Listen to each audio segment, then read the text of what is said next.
तू इथे?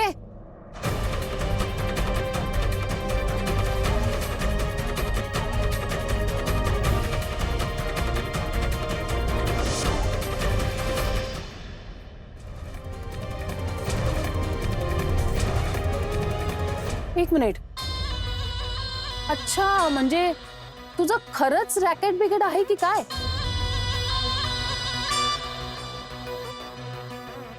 तू अशा वेळेस नेमकी आजूबाजूला कशी असतेस ग? मला त्या म्हातारीच्या वेळेस संशय आला होता की तुझा यात नक्की काहीतरी कट असणार. बरं झालं तू आलीस. मी वाटच बघत होते की कधी तू माझ्या टप्प्यात येतेस ती. हे तू चांगल्या घरातली दिसतेस ग, आणि असले धंदे करतेस? अहो हे काय बोलताय तुम्ही?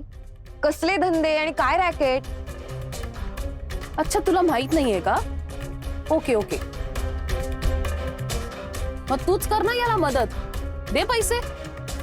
ए पोरा, ही बघ, ही आहे ना, ही तुला मदत करेल. औषधाचे पैसे देईल. हा, हिला ना गरिबांचा खूप पुळका आहे. समाजसेवा करायची खूप हौस आहे. तुझ्यासारख्या भिकारड्या लोकांना खूप मदत करत असते. देईल. घे घे घे. तुला अजून काही हवंय का? माग माग. अरे माग ना. ए दादा, याला द्या औषध आणि पैसे या मुलीकडनं घ्या. हा, द्या द्या द्या, लवकर द्या. दादा द्या त्यांना औषध, मी देईन पैसे.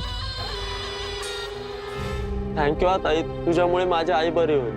नाही नाही, काही हरकत नाहीये, मी देते पैसे, डोंट वरी. मी ना तुला नंतर नक्की पैसे परत करतो. खरंच थँक्यू ताई. नाही नाही नाही नाही, इतकं काही नाही, तू काळजी घे. हे घ्या, हे प्रिस्क्रिप्शन आहे, यातले औषधं द्या.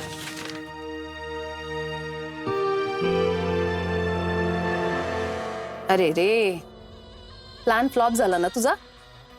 मोठं नुकसान झालं तुझं. 300 रुपये गेले नाही का?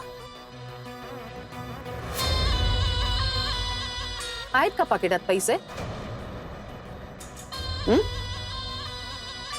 तुझ्यासारख्या चीप मेंटॅलिटीच्या लोकांना ना खूप चांगलं ओळखते मी.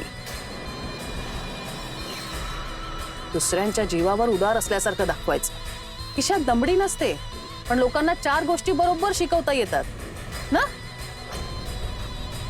समाजसेवा कशी करायची, लोकांना मदत कशी करायची. आईजीच्या जीवावर बाईजी उदार.